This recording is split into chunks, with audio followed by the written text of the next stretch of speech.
Banyuwangi merupakan salah satu kabupaten di Provinsi Jawa Timur yang tengah digandrungi oleh para wisatawan. Kabupaten ini terletak di ujung paling timur Pulau Jawa. Banyuwangi berbatasan dengan Kabupaten Situbondo di utara, Selat Bali di timur, Samudra Hindia di selatan, serta Kabupaten Jember dan Bondowoso di barat. Mendapat julukan The Sunrise of Java karena menjadi daerah yang pertama terkena sinar matahari terbit di Pulau Jawa, Banyuwangi memiliki banyak tujuan wisata yang dikelola dengan baik, dari wisata alam, wisata seni dan budaya, sampai kuliner. Sehingga tak hanya wisatawan lokal, banyak wisatawan mancanegara pun mulai melirik berbagai destinasi yang ditawarkan di wilayah kabupaten terluas di Pulau Jawa ini. Assalamualaikum warahmatullahi wabarakatuh. Salam sejahtera, selamat pagi sahabat Lensa Indonesia. Kembali bersama saya Woro Estrini di Indonesia Lebih Dekat. Masih di Kabupaten Banyuwangi, Jawa Timur, yang dikenal memiliki banyak destinasi wisata, baik destinasi wisata alam maupun destinasi wisata budaya. Nama Banyuwangi pun sudah menggema di kancah pariwisata nasional bahkan internasional. Hal ini tak lepas dari inovasi maupun strategi yang dilakukan Dinas Kebudayaan dan Pariwisata Kabupaten Banyuwangi. Setelah kemarin sempat berbincang dengan Bupati Banyuwangi, Ibu Fistiandani Aswar Anas, hari ini saya berkesempatan untuk berbincang secara eksklusif dengan Bapak M. Yanuarto Bramuda SOS MBA MM. Beliau adalah Kepala Dinas Kebudayaan dan Pariwisata Kabupaten Banyuwangi. Selamat pagi Bapak. Selamat pagi Mbak Woro. Ya, senang bisa berjumpa dengan Bapak kembali. Ya.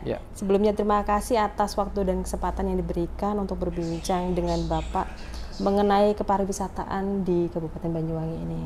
Ya, bisa Bapak sampaikan seperti apa gambaran kepariwisataan di Banyuwangi dan faktor-faktor apa yang membuatnya unggul, begitu Bapak?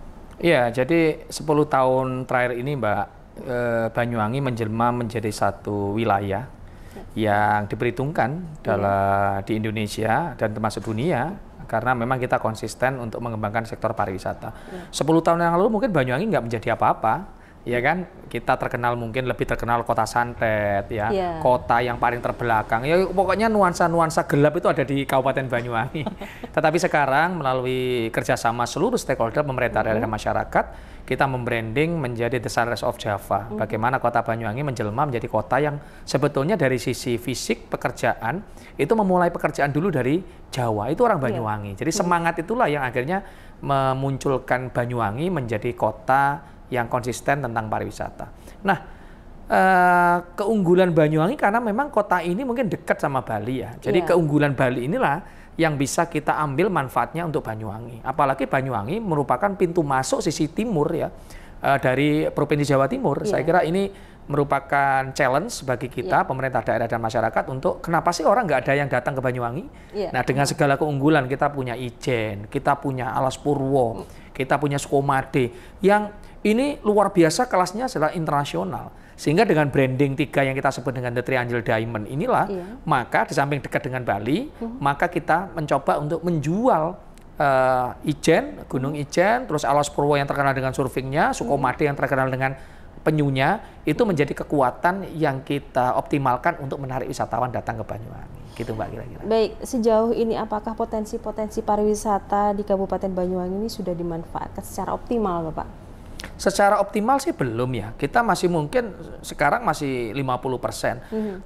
Tapi perkembangan ini on the track. Dari dulu kita mempromosikan hanya 3 tadi yang kita sebut dengan Triangle Diamond. Sekarang sudah berkembang menjadi 68 destinasi. Jadi dari 3 berkembang ke 68, tapi kita berharap kalau melihat data di teman-teman ada 190 destinasi yang bisa kita pantau dan kita kalkulasi ya di dalam draft kita. Nah, kita tinggal menunggu saja. Setiap tahun nanti teman-teman akan mengoptimalkan berapa tambahan destinasi baru sehingga itu menjadi kekayaan baru bagi Banyuwangi. Baru 10 tahun ya? 10 tahun 198. Ya, totalnya 198, tapi sekarang yang sudah kita kembangkan itu 68 destinasi. Wow, banyak sekali itu. Ya. Hingga saat ini Bapak, bagaimana minat masyarakat luar daerah Banyuwangi terhadap perkembangan pariwisata di Banyuwangi sendiri? Iya, menurut saya hal yang menggembirakan ya, jumlah kunjungan wisatawan kita domestik itu di tahun 2010 masih kisaran 500.000, Mbak. Sekarang ini sudah mencapai angka 5 juta. Wow. Artinya respon domestik juga luar biasa gede. Mancanegara itu di tahun 2010 kita ada di kisaran 5.000, tetapi sekarang sudah di angka 105.000. Ya, jadi peningkatannya udah berlipat-lipat ini. Dan ini berdampak kepada perkembangan sektor ekonomi, utamanya sektor pariwisata. Maka jangan heran sehingga spending belanja wisatawan di Banyuwangi juga cukup tinggi, hampir rata-rata domestik membelanjakan 2 sampai 2,5 juta setiap mereka stay di Banyuwangi. Untuk mancanegara itu di atas 3 juta hasil survei yang kita lakukan. Di samping itu PDRB kita juga meningkat sangat tajam.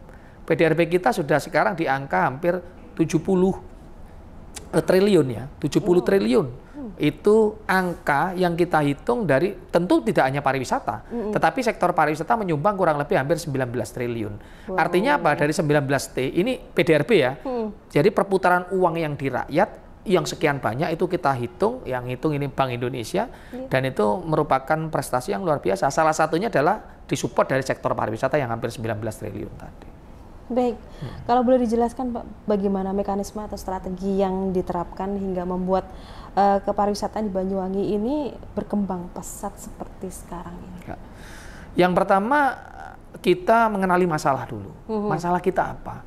Masalah pertama adalah dulu Banyuwangi itu kotanya kota transit. Nggak ada yang mau mampir ke Banyuwangi, semua ke Bali. Kamu kalau ditanya mau kemana, nggak ada yang ke Banyuwangi. Pasti, ayo ke Bali, semua ke Bali. Jadi kita tuh dianggap sebagai kota kencing. Kenapa kota kencing? Dari ke Ketapang dulu, karena kebelet pipis, ke toilet aja dikencingin baru berangkat ke Bali. Pulangnya juga gitu. Nah, image ini yang kita rubah sekarang. Yang kedua adalah spending. Belanja wisatawannya tidak ada. PAD kita sektor pariwisata kecil. Nah, kunjungan wisatawannya kecil. Setelah kita tahu masalahnya, kita mengenal potensi. Baru setelah potensinya kita olah, kita optimalkan, tentu marketing yang menjadi kunci pokok. Marketing ini kami mengoptimalkan media sosial tentu, karena ke media sosial kekuatan jaringannya lebih luas, di samping juga media cetak. Tapi kontribusi media sosial itu kita optimalkan jauh lebih besar, hampir 70-30% ya dengan media cetaknya. Itu yang pertama. Yang kedua, kami menggelar festival, atraksi. Bagaimana budaya-budaya lokal yang kita punya, yang dulu hanya ya dilakukan mungkin 5 tahun sekali orang desa, kalau apalagi kalau di desa panitianya bertengkar gitu Mbak ya, nggak ada festival lagi, nggak ada atraksi budaya. Nah itu kita dorong tiap tahun. Kita yakinkan pada masyarakat desa bahwa budayamu ini bisa menjadi atraksi. Atraksi artinya menjadi tontonan oleh budayawan, nah oleh wisatawan. Nah dengan demikian maka orang datang ke Banyuwangi tidak hanya melihat alam, tetapi juga mendapatkan bonus dari atraksi tadi. Sehingga dengan demikian ada kombinasi, maka muncullah yang disebut dengan Banyuwangi Festival. Banyuwangi Festival itu kita gelar hampir 100 event setiap tahun. Artinya 1 minggu bisa 2 atau 3 kali event, dan ini akhirnya orang mau datang. Aku dapat bonus nih, tidur di hotel keliling, nanti malam nonton jazz, nanti malam nonton gandrung, nanti malam, dan itu semuanya free. Nah dengan demikian ini daya dukung masyarakat juga melalui budaya menjadi hidup. Yang tadinya orang nggak nyadar bahwa saya menari aja dulu hanya menjadi budaya, sekarang nggak, menjadi sesuatu yang mendapatkan nilai rupiah. Artinya ada nilai ekonomi yang didapat setelah budaya itu dikembangkan menjadi atraksi gitu Mbak, kira-kira. Baik. Selain festival apa tadi Pak? Banyuwangi Festival? Ada Gandrung Sewu, ada Jazz Beach Festival, macam-macam ya. Ada festival Seblang, itu ritual, ada festival kebu-kebuan. Jadi hampir 60% berbasis budaya lokal. Yang kita kembangkan, kita branding menjadi sesuatu yang bisa dinikmati. Karena biasanya budaya-budaya lokal itu kan uniquely, nggak punya di daerah lain, nggak punya pesaing, di daerah sana nggak punya. Nah itu uniquely itu yang akan kita tampilkan. Belum lagi kuliner-kuliner Banyuwangi yang lezat-lezat, yang traditional food, itu juga kita festivalkan. Sehingga sekarang hampir kuliner-kuliner lokal itu naik kelas.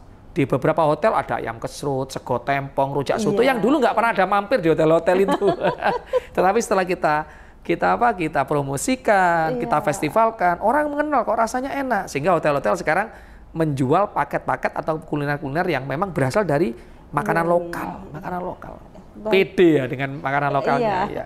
Dan nilai tambahnya jadi tinggi ya. Tambahnya tinggi, betul Mbak. Lalu bagaimana dukungan masyarakat Banyuwangi terhadap strategi dan program kepariwisataan yang dilakukan oleh pemerintah kabupaten, dalam hal ini Dinas Pariwisata, Pak? Ya awalnya mereka a priori, jujur, karena memang ini hal yang baru. Kenapa sih harus pakai festival gitu loh? Kenapa orang nggak ngeh gitu loh? Kenapa budaya kok dijual? Padahal tujuan kita nggak begitu. Tetapi setelah contoh misalnya masyarakat Kemiren, itu satu desa punya 3 festival. Ada festival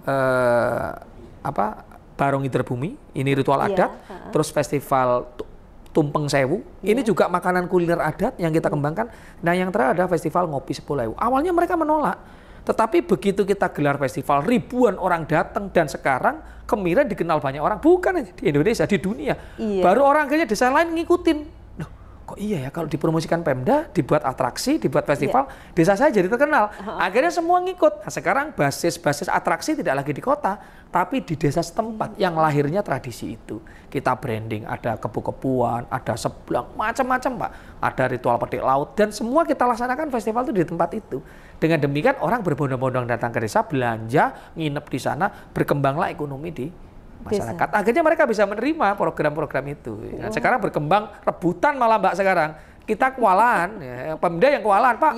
Kayak 2022, ini proposal udah banyak yang masuk ke kita. Pak, besok saya minta dimasukin festival. Kami harus ngecek ke bawah untuk memastikan bahwa event yang diselenggarakan betul-betul bisa menjadi tontonan dan tuntunan. Orang bisa menonton dan bisa, oh iya ya, ini budaya ini harus kita kembangkan, harus kita rawat untuk menjadi anak cucu kita ke depan bisa melihat seterusnya. Dari sisi edukasi juga ditanamkan.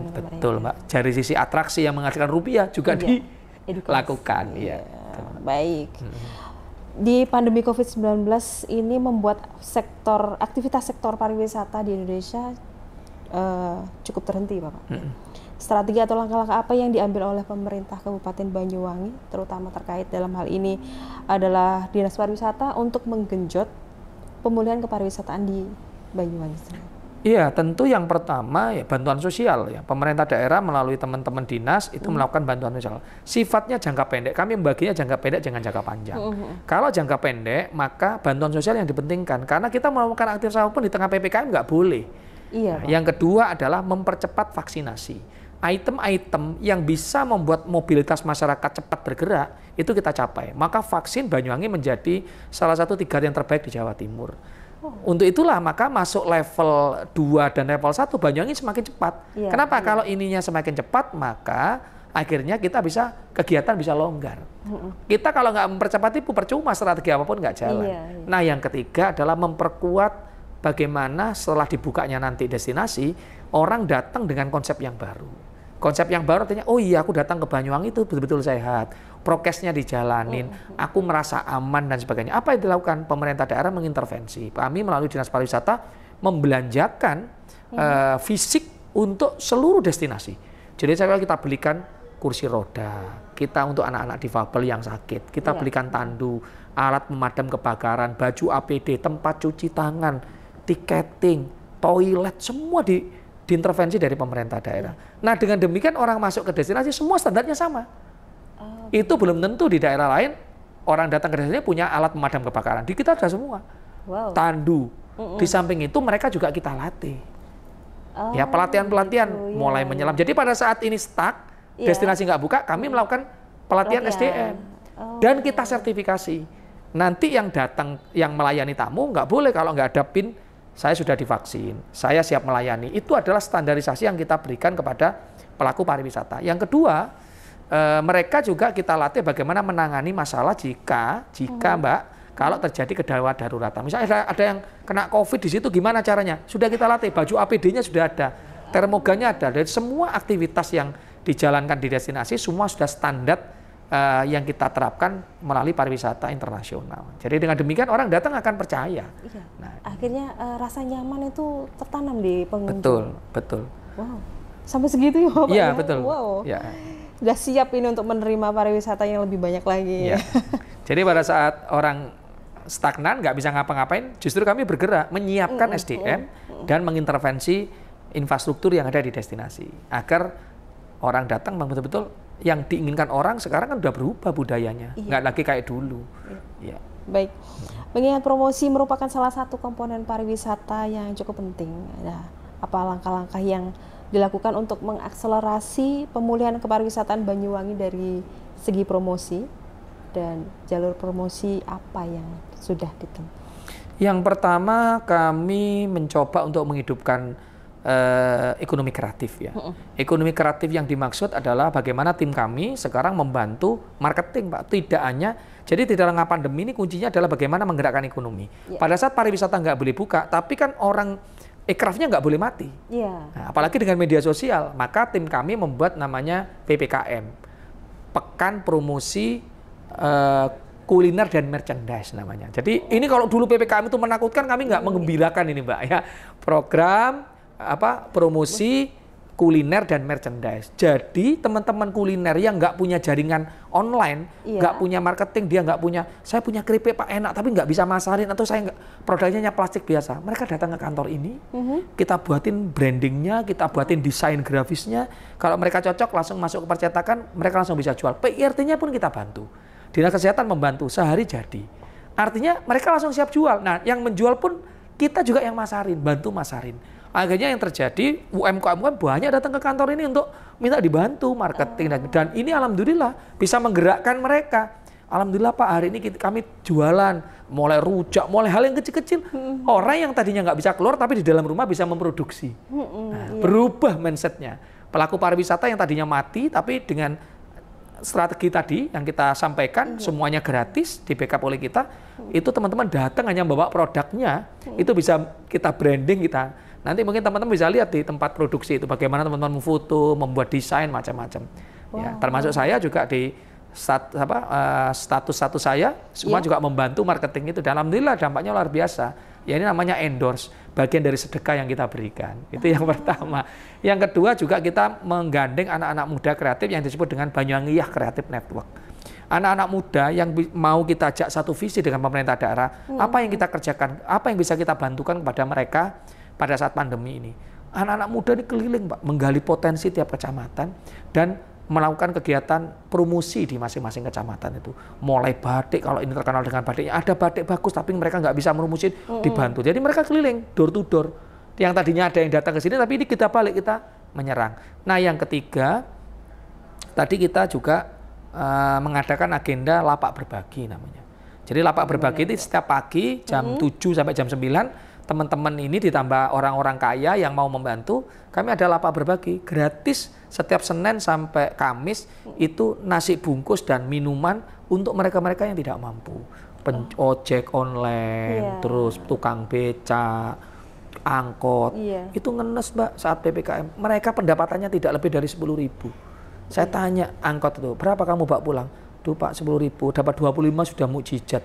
Ini luar biasa, sehingga setiap pagi kami dengan teman-teman ini memberikan sedekah berupa itu. Jadi cara-cara bagaimana ini jangka pendek itu kita lakukan mereka. Bantuan-bantuan juga banyak, ada bantuan PKL. Kami juga memberikan bantuan PKL dari dana stimulan COVID itu 300 per PKL. Jadi hampir 7.000 lebih PKL di pinggir-pinggir jalan yang nggak bisa jualan itu diberikan bantuan oleh Ibu Bupati. Jadi cara-cara kayak begini Mbak, yang jangka pendek, jangka panjang itu kita siapin semua. Ya sehingga dengan demikian mungkin di Banyuwangi hampir tidak ada gejolak karena memang masyarakat step by step itu kita berikan pemahaman dan juga bantuan-bantuan yang stimulan yang bisa kita lakukan. Sanggar-sanggar, penari-penari Pak, tukang sound, musik itu kan juga nggak bisa tampil selama PPKM. Ini dampaknya juga gede. Tapi kita anggaran kita siapkan untuk kegiatan aktualisasi. Mereka bisa menyanyi lewat online, sekarang ngamen di hotel-hotel yang pakai live streaming, tapi mereka tetap kita bayar. Yang membayar pemerintah daerah. Artinya kalau mereka nggak ada tanggapan, Pemda yang menanggap. Nah dengan demikian ada nilai uang yang berputar ke mereka. Nah, inilah bagian dari stimulan yang kita berikan di saat PPKM ini diberlakukan. Kira itu. Ini rencananya sangat-sangat matang dan dukungannya full dari pemerintah dan masyarakatnya pun juga ikut mendukung ya. Baik, mungkin ada pesan dan harapannya ingin Bapak sampaikan pada seluruh pelaku wisata? Ya, jadi alhamdulillah Banyuwangi di masa pandemi ini setelah kemarin kita juga mendapatkan 3 besar ya. Traveloka mengukur kalau pandemi ini berakhir kamu mau kemana? Nah ternyata yang pertama orang kepingin ke Bali, kedua kepingin ke Jogja, nah ketiga yang kepingin ke Banyuwangi. Ini Traveloka yang ngukur. Nah dari survei Traveloka ini Mbak, maka ini memberikan optimisme. Kalau kita nggak menyiapkan SDM, kita nggak menyiapkan pelaku pariwisata, kita nggak menyiapkan aircraft, maka orang datang animo yang gede tadi ini akan menjadi timbal balik. Tetapi strateginya juga harus kita rubah. Bagaimana mindset pelaku pariwisata tidak lagi mengenal mass tourism namanya, tetapi konsepnya adalah quality tourism. Bagaimana orang datang kita layani dengan baik, tidak mengukur harus banyak, harus ramai, enggak. Tapi bagaimana orang di dalam harus nyaman, aman, dan mereka betul-betul imunnya naik. Karena jangan sampai pulang sakit. Nah ini yang paling penting. Makanya tadi kombinasi antara infrastruktur yang kami intervensi ke masing-masing destinasi, peningkatan SDM, dan juga teman-teman setiap hari Senin tetap libur, di sini libur setiap hari Senin. Gimana tuh? Untuk apa? Untuk memberi kesempatan mereka bersih-bersih. Karena nggak boleh cari uang terus. Hari Senin harus bersih-bersih supaya Selasanya betul-betul lingkungannya sejuk, lingkungannya bersih. Karena apa? Mereka nyemprot dan inspektan. Semprotannya pun kita berikan, Mbak. Kita beri mereka satu persatu semprotan. Kalau luas wilayahnya kita kasih 2. Tergantung mereka mintanya berapa. Kita sudah beliin semua. Desinfektan kita beli untuk drop mereka. Sehingga nggak ada alasan mereka nggak mengikuti apa yang disarankan oleh Pemda. Karena apa? Ini trust. Ke depan wisatawan akan memilih tempat-tempat yang nyaman dan aman. Nggak lagi, itu kok aku takut. Nah, itu yang kita hindari. Jadi pesan saya kepada para wisatawan di luar Banyuwangi, yuk datang ke Banyuwangi karena kami siap menerima Anda, insya Allah dengan apa yang kami kerjakan dan budaya baru di tengah pandemi akan memberikan keamanan dan kenyamanan bagi para wisatawan yang datang ke Banyuwangi. Jelajahi Banyuwangi, Anda pasti ingin kembali. Wow, baik Pak Bram, terima kasih sama-sama Mbak Woro atas kesempatan yang luar biasa ini, dan semoga bincang-bincang kita ini bisa memupuk kembali semangat dan optimis agar pariwisata di Kabupaten Banyuwangi ini segera kembali pulih. Begitu. Saya tunggu Pak kabar dari event-event di Banyuwangi nanti. Iya, nanti insya Allah Januari sudah kita rilis pasti. Wah, itu seru pasti. Nggih. Terima kasih Bapak. Siap, monggo. Ya, itu tadi sahabat Lensa Indonesia, bincang-bincang kita bersama Kepala Dinas Kebudayaan dan Pariwisata Kabupaten Banyuwangi, Bapak M. Yanuarto Bramuda, Esos MBA MM. Terima kasih dan sampai jumpa di Indonesia Lebih Dekat berikutnya. Wassalamualaikum warahmatullahi wabarakatuh.